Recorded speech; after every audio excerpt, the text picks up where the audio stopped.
Firstly, I'd like to wish you all a very happy International Women's Day for yesterday. At WSP, we have a duty to our people to provide an empowering culture whilst holding us accountable.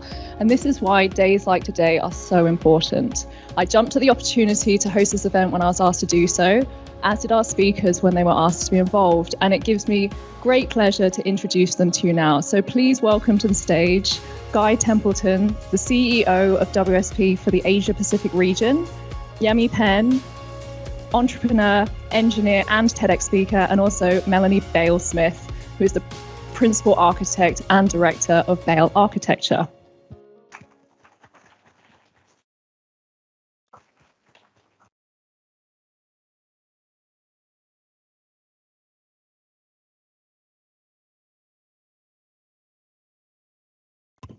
All right, so as you're probably all aware, International Women's Day is every year centered around a theme. And this year, the theme is breaking the bias.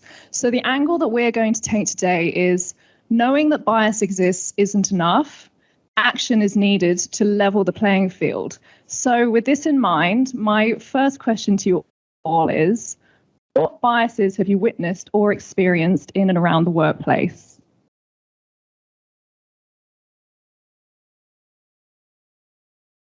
Well, I think I've been very fortunate in my own career, but I have seen in different places I've worked, on sites, visiting other offices, and I've heard, unfortunately, many stories around bias. And often this has been unconscious bias. It's been about not seeing the potential in someone and just giving the job to someone who's done it before. And I think that's really about us learning to value what everyone's contribution can be on a project, and that it's actually part of mentoring. I think as an employer, I see that my role is about mentoring people and identifying opportunities for them, and that we have a learning culture. And I think if we don't have an open learning culture, it becomes very hard to break those biases.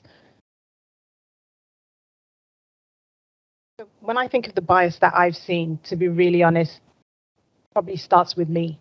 So even just watching, the dancing, I was trying to listen to my biases, which I think automatically we assume is just wrong, bad, which to a certain extent it is if we use it to the detriment of others.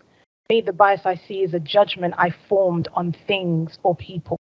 I've definitely experienced it on multiple levels, whether it's the race or the gender. But the work I've started doing is to start with, where does it start with me? Because then I understand whether it's actually been conscious, i.e. someone actively wants to exclude me based on their judgment of me or people. But then what's the other, which is, did I grow up learning that this is what people do or others do? So the bias that I've seen has been twofold. And I definitely have to include myself, because I think that's when we start genuinely breaking. My challenge is when you say how we know bias exists, I think the issue we don't know bias exists, and it does. So we see it in our pay data. Every year we go through and we do normalisation around gender. Every year it comes back. And I don't think anybody's there purposely going, I'm going to multiply the cell in the spreadsheet by 0.9. It's there. And everybody who's here today, we're already converted. So this isn't the group. It's how we influence everybody else to help them understand that just maybe, as you've said, maybe we're all a bit biased, and just saying that actually is the kind of the start of improvement. How do you think that we can actually identify and in a way that's constructive? I think data really helps. Particularly, we're working with mainly technical people, and data kind of works better with them. But when we sit in the leadership team meeting and we have a look at pay data, it's pretty confronting, right? You're going, where did this come from? But if you can actually highlight that bias exists, you have a look at our industry versus others, then it's pretty hard to argue your way out of it. And I think you've got to kind of draw the conclusion, go, there is actually a problem here, and it's hard to fix things unless you actually call them as problems. I mean, I have to echo that very quickly. I mean, in a lot of the things I do, I say it's very difficult to say goodbye to something we won't even acknowledge. It literally has to start there. Then I think if you want to go deeper, we have to ask why. Why is it there? But I think there's a place for emotion. I'll be really honest. I think anger has its place, but we've got to ask it in a different way because we've been using that approach for decades and centuries, and we're still so far behind. So ask, why is the bias there? And we ask for a little bit of compassion with this hunger for radical change, because in my mind, it's too slow. Is slow. I mean, I think my reflection on just International Women's Day as a whole is, I was talking to my 13-year-old daughter about the fact that I was speaking today, and I said, sometimes I wish I didn't have to. I wish we didn't have to have a day where we need to keep raising issues that we feel the progress is very slow. I think in terms of breaking bias, I think it is also about really cutting to the heart of what do we value in what someone brings or what we expect of a job, for example, or a role. Who do we expect to play different roles in our businesses? Because it's not just about, this person's an engineer and this person's an architect and this person does this, but it's all of those other human roles that we play when we work together and we collaborate. And we hear stories about how women do a lot of the emotional sort of housekeeping or emotional work in practices. I've heard many discussions around this. It's not always women, but so there are those sorts of biases about how the culture of a practice or a business works and what hinges on what. So again, thinking about what we value collectively and what we value individually can really highlight where we might have biases we haven't picked up previously. It's a different way of looking at things. Can you tell me of a time when you've seen a real dedicated focus on breaking biases that has led to positive project outcomes?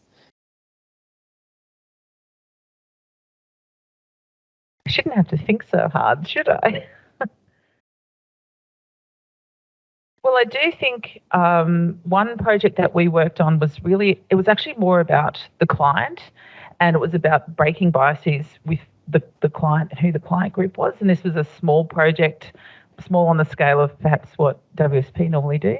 This is a small public project where we were tasked with designing a new amenities building, which had double the facilities. Why did it have double the facilities? Because this was a project partly sponsored by the AFL, and they were focused on making sure that women players could get ready for a game and could go onto the field while men were playing on the field.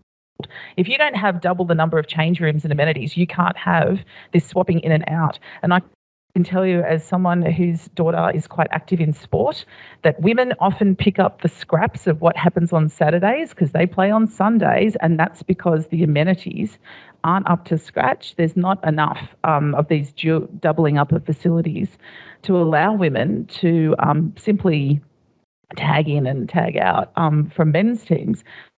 So to have a client who openly worked with a sporting body, that breaking that bias and going, no, we're going to invest that money, actually was just such an amazing process, especially because we were working on a project that didn't have that driver. So this is where breaking the bias isn't just about us as designers or engineers, it's actually about how we engage with the community and with clients as well. Yeah, I think I'm going to go a bit rogue on that one because I'm struggling to find one within the projects I've worked on, and I go back to sport.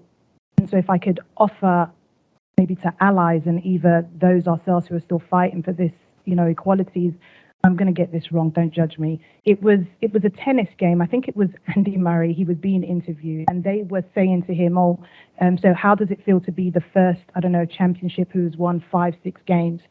And he looks the reporter dead in the eye and says, no, the first man, there were actually 2 other people that won it first, and that was Serena. There was in that. Yes, it felt like literally, like you said, that lady who was really clear on what she was doing. There was no extra layers to it. It was just correct. And for me, that broke bias in a way that would have sent everybody around the world going home and saying, how important is it for us to acknowledge the other person who is different from the single story?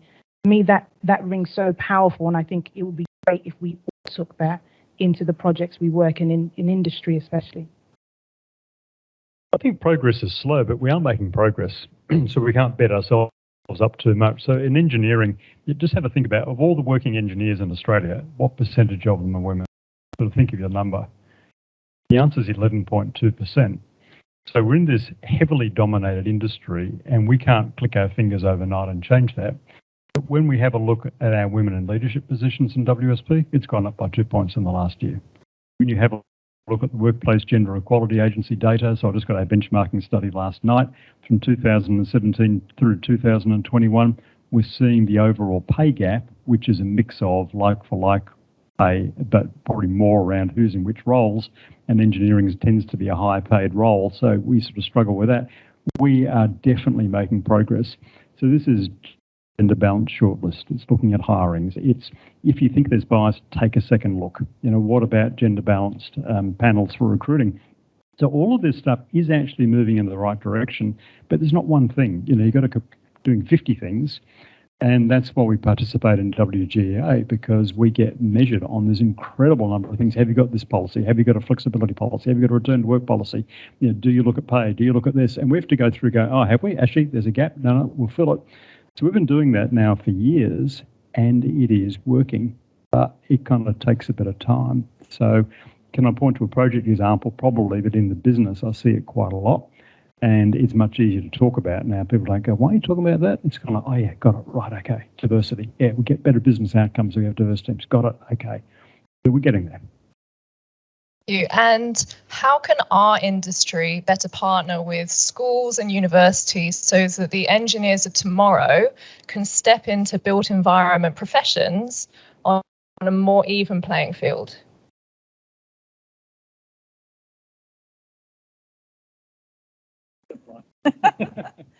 I might put my academic hat on. I'm an associate professor at UNSW in architecture, and I've been involved in academia for a long time. I'm also very interested in the profile and the interest in our allied professions. I often have discussions with our engineers about their own concerns about who is attracted or not attracted or not looking at engineering.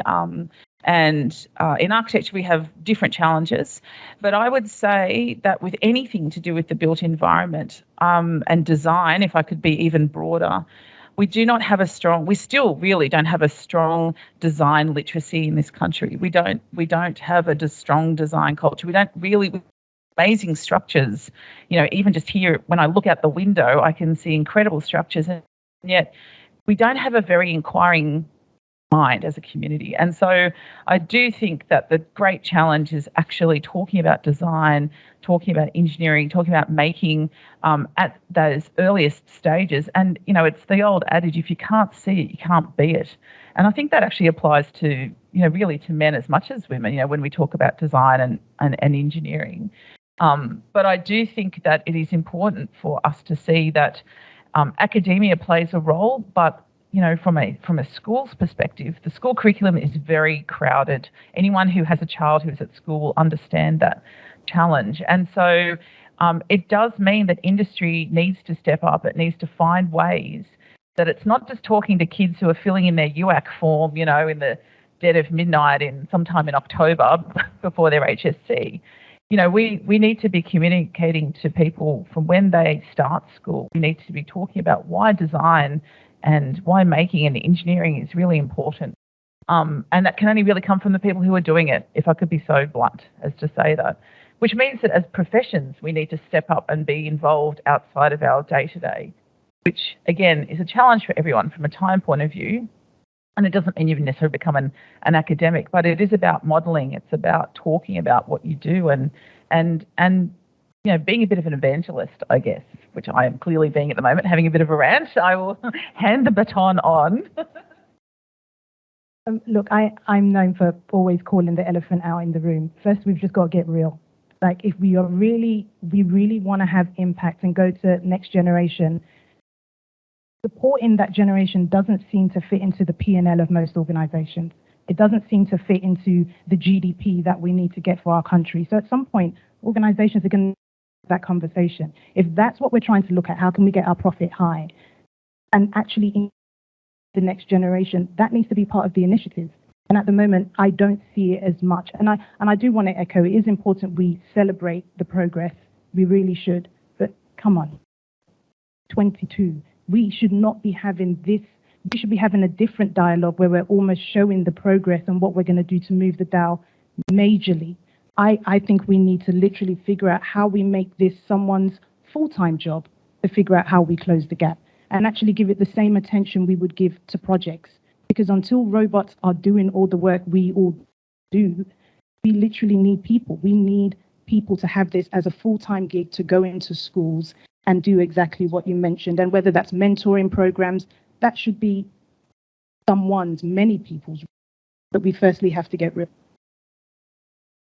I think the most practical thing I can say for WSP is Australian Business Community Network. It's a national organisation. We're members of that.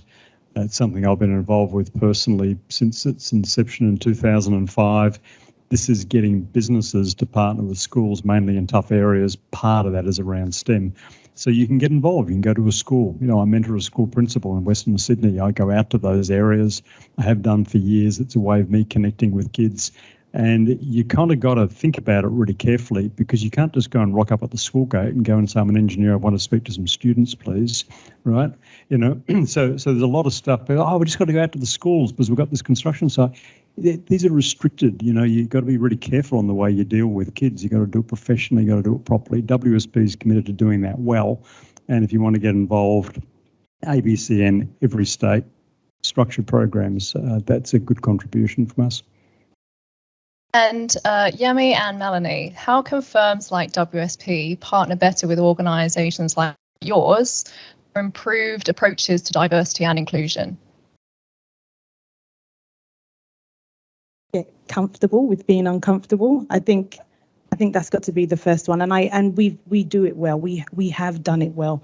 I mean, you're all here, and I'm even trying to look at the split in the amount of allies that support this cause. We can continue to do that, but I think it's seeking out organizations that are different from the single story. That has to be it. And there will be discomfort because there's a possibility we will be triggering what has been the norm, be triggering what we have understood was the way to be and bring about gender equality. And I think that's what needs to happen. And to be honest, I'm slightly biased, can't believe I just said that. Because of, you know, my close working relationship with WSP, I definitely believe that's an organization doing it. But let's go deeper, because if people haven't noticed, there is a change. The paradigm shift is happening. People are talking about the Great Resignation. Yes, it's in the US, but it's also here. What needs to change? We need to change the people who are telling the stories. I think one of the things that a small practice, so my practice is 9 people, and I have had my own practice for 20 years this year, which is a long time. I don't know whether I'm insane or I don't know, but what I will say my practice has undertaken some different projects with WSP, and I think the thing that we have found though when we're working as a small practice with a larger practice, and I hear this from architects who also work in large practices when they collaborate with small practices, is that there's a different way of working. There's a different kind of agility, and there's a different scale of project that often requires not the business as usual solution.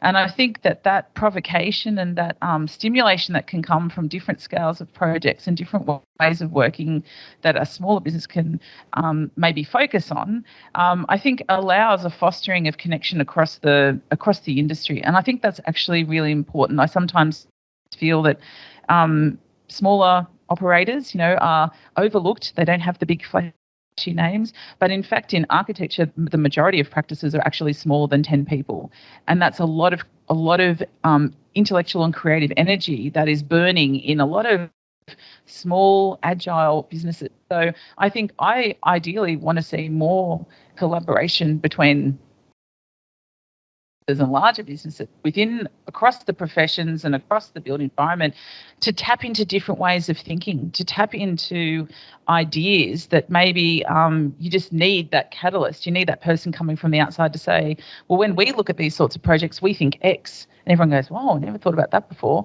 And that fertilisation ideas, I think, a good idea can come from anywhere. That is actually a philosophy in my practice. And I think that's something that we need to be open and not because large organisation think they've got it sorted. So I think that's I think these are the ways that we can work better together. Thank you for your insights. And we're now going to move on to the questions that have been submitted by our audience. So thank you very much for those of you who took the time to do so. We're very grateful for the overwhelming response that we received, and I do apologise if we don't get around to your question today. So retention of staff who go on parental leave is a real issue in our industry, with many not returning. Is there anything that we can do to encourage staff to return? I've employed and am currently employing a number of women, particularly, who have had time off, 3 days a week, 4 days a week, a balance of working at home, working in the office. It's not easy. I will admit that. There are days where I just think, I wish blah, blah was just sitting at her desk. I'm being really honest and authentic saying that. But I accept that really the long-term investment is in that person, and we have borne the fruits of being flexible, and we have cultivated a work culture that then means that so my senior associate, his first baby arrived in January. We said, you take time off, you do this, you do that, because I wanted him to see that the flexibility that we have given to our women also applies to him. Just because he's the father and he didn't physically have the baby doesn't mean he doesn't want that time off. So it is about cultivating opportunities and actually just not taking a blanket approach, sitting down with the individual and going, what is going to work for you? Because not everyone's the same. And I think that is actually really important. I know that can be time consuming, but these are your people. Like you're investing in who's actually going to be doing your work, so take that time to talk with them. And I think it is definitely that great word flexibility, but that looks like different things for different people. I think, one thing we do is we do try to promote some people while they're on maternity leave. And I think the worst thing you can do is out of sight, out of mind. And then somebody comes back from maternity leave and they kind of get this, oh, yeah, we remember you. You should keep some contact. But I think, I'm no expert on this, but what resonates in what you say is it's got to be flexible. So some people have really difficult kids and they're going, I just don't want to tune into the team meeting while I'm on maternity leave. You please understand this is my time out. Others will say, oh, it'd be great if you involved me. And unless you ask that question and are pretty open and flexible in the response, we're not going to get it right. So I think we've got to kind of be careful about, oh, no, this is what we do and here's the onboard 6 steps. And, I think it's just good management, right? We're a people business. You got to connect with people. You got to understand them and what's going on and what they're going through and their ups and downs. And if you've got a good relationship between the manager and the person, there's nothing we can't get to work, providing the mindset is we're going to. So I tend to try not to be too policy-based around it. There's a bit, but you just got to go, come on, get real. They're having a terrible time with the twins, give them a break. Or actually, they're making sort of signs they might want to come back a little early. Okay, we can have that conversation too. Yeah. Once again, I'll just echo the flexibility, and it's extremely hard. Likewise, I've got a staff member who's on maternity leave. I can't get hold of her. Literally, she wants to meet up, and I get it. I really do get it. And so I was on the other side and understanding how difficult it is for organizations. But the one thing, and I was having conversations earlier, is having gone through lived experience, the person, mother, father, non-binary, whoever has the child is a changed person. I think we are reintegrating the same person who left back into the organization. The conversation has to be, who are you now? And I think that's what, when I look at change, that's why we've got to start getting real and start going deep. It's a different person. They might want something completely different, and you're potentially giving them the thing they don't need.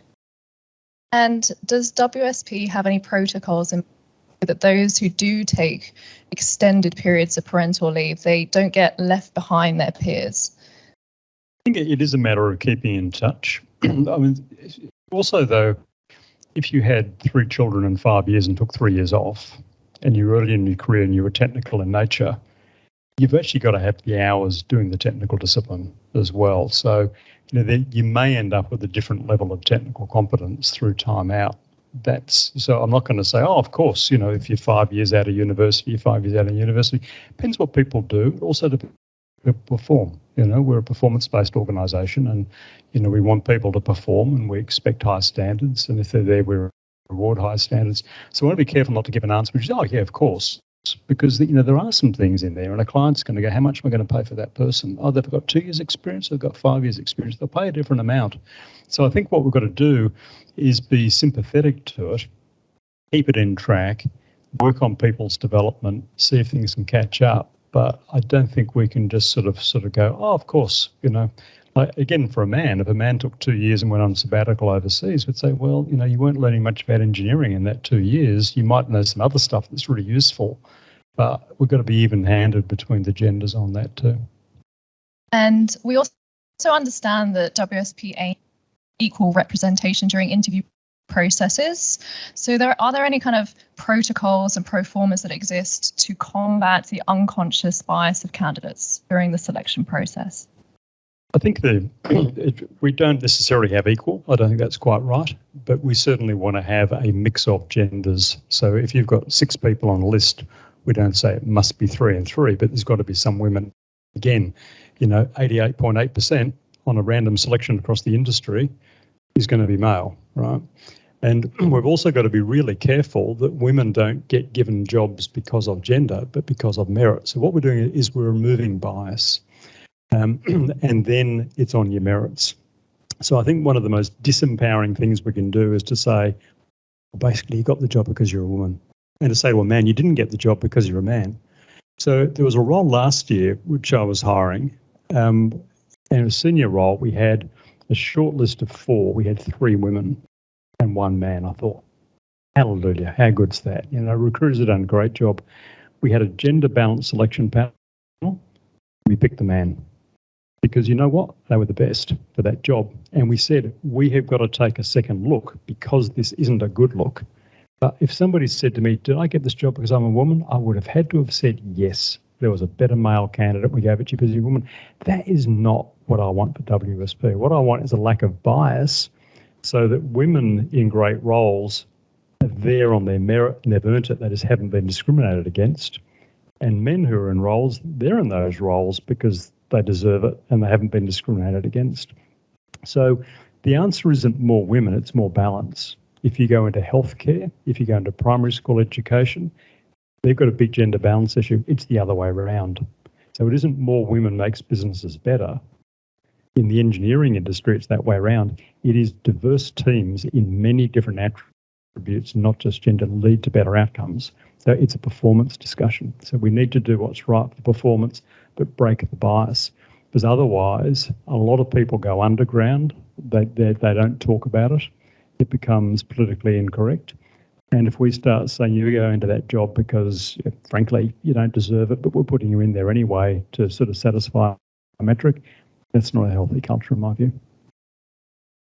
No, you go first. No. I mean, don't know if you ever watch my facial expressions. I try to take in a lot. And I think absolutely people should get the job on merit. But I sit here and still think if we're looking at 88.8% of the pool that's available, one would suggest whether mathematically that it would appear a man potentially would always be the right person for the job. Now, I know we could have this debate till the cows come home. I don't even know if that's politically, but we could. But then I think we're trying to solve problems in an environment that the problems were created. So I would be encouraging organizations, including WSP, to look at the policy of how it calculates merit. If it really wants to, we can't keep using the same. And it's not to disagree with what you said, but something else to consider, because you're right, there isn't an infinite pool. We don't. There's in my eyes, a big generational gap, especially with me in the rail industry. And so we have to start figuring out what needs to change to make it happen, because if not, we're really putting ridiculous quotas and organizations to achieve. Waffle, but you can. But I think if I go back to the first thing I said at the beginning, which was about understanding that so much of a learning culture is identifying potential. So if you want to lift the experience and what people could bring to a role when they're applying for a new job or a job that's maybe at a higher level than where they've been before, then being a meritorious candidate is actually contingent on the experience and opportunities they've been given. And there's no doubt that even the most forward graduate is still going to be, who might ask for every opportunity that there is within a practice or on a project, is still going to be dependent on those mentors and those people who sit above them to identify and say, yes, I'm going to give you that opportunity. And so, I totally hear what you're saying, and I agree. But I think in terms of enriching the experience and I guess making sure that we're not setting people up to fail in a way, that they aren't getting every experience they could to have more runs on the board, if I could use a cricket analogy. I think that this is where, though, you could also say the pool being so small is of a much bigger societal making, and that's why my point, that I made before, and the question we had about education, it does come from introducing those ideas about that these design and engineering professions are for everyone can contemplate being part of that. And I think you can deal with things in a sensitive and a considered way, like you say, Guy, but I think it's also about dealing with it at the other end, and that's where it really comes back to industry to kind of think about, well, what's the influence have at the origin point, and what's the influence it can have now. It's an all-round problem. Sorry, we're not going to solve it today, but. And according to the Australian government's Workplace Gender Equality Agency, professional, scientific and technical services industry has the worst pay gap of any industry in our country at 25.3%. So what successful measures has WSP put into place to close this gap? And what hasn't been working in our industry that has led to this gap? Yeah, I mean, it's a big question. Fortunately, we are significantly better than the industry average. So a lot of the stuff we're doing is working, and our gap to the mean is improving each year. So, but it's still bad, right? And there's two parts to the pay gap. So WGA says, what's the average salary of all men? What's the average salary of all women? They compute a metric. So if you've got men in senior roles and women in less well-paid roles, so clerical administrative women and major project executive engineering men as an example, you're going to get a gap. So on that, we've got to be part of the change to get to a point where, yeah, everybody in our industry should be able to participate irrespective of gender. They should be able to do that equally, and we're not there. And it's going to take, mathematically, it's going to take a lot of years for that to fix, unless we sort of shoot all the old guys, which is possible. They're probably not possible, right? So that's going to take a while. But what we can do and what we have control over is if you get a man and a woman doing the same job, they got to get paid the same money. And that's our control. So that's the thing we work really hard on. And as I say, we see those metrics slip a little bit each year, and we've got to kind of bring those back.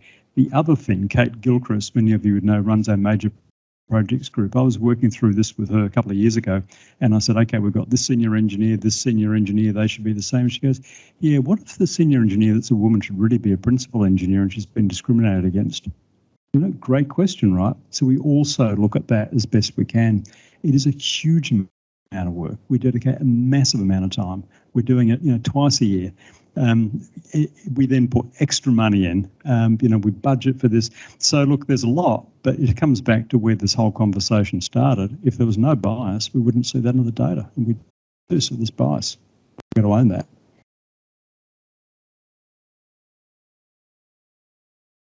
Thank you very much, Guy.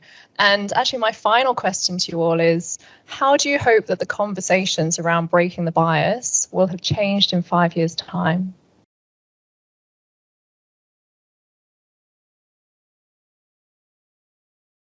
I'm hoping it's changed because we've all looked at our own. I can sit here and very visibly say that most of the bias I experience is around race and gender, as I said, but I've got to own my own. And whether that's the fact that I might be part of a project that hasn't designed how people who are differently able to me might use, some of the designs we're doing, or whether someone's neurodiverse. I'm hoping that in 5 years' time, everybody has owned their own, because I truly believe that's how we will make the change.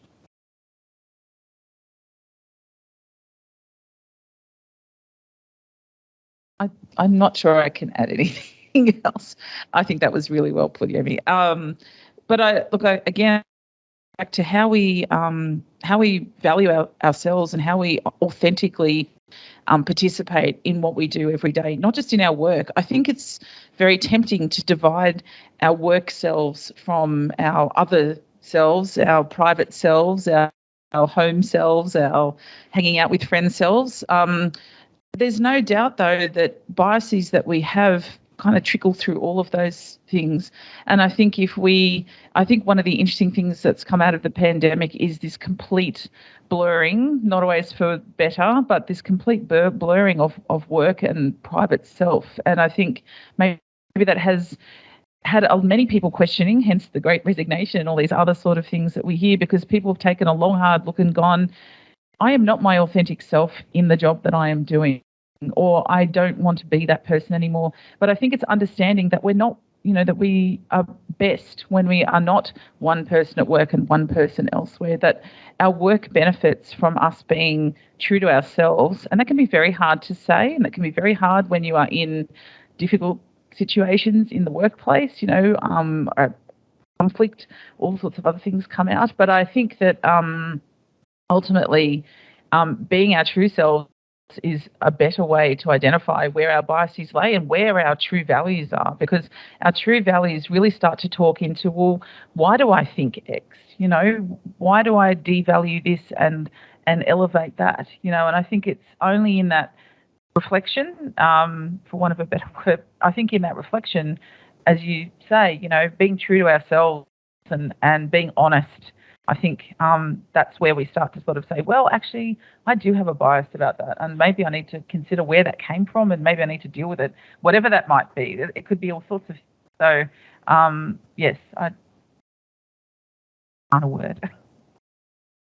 So in 5 years, we should be more Scandinavian. I mean, the Scandinavian countries have got this much better worked out than we have. So it's the best place in the world to look. Okay, well, thank you very much to Guy, Yemi and Melonie for your wonderful insights today. We're very grateful to you. I'm also very grateful to everybody who has joined us in person, as well as those who have joined us online. So I hope that you've been inspired by these discussions to go out and to push for a brighter future for everyone in our industry. Thank you very much.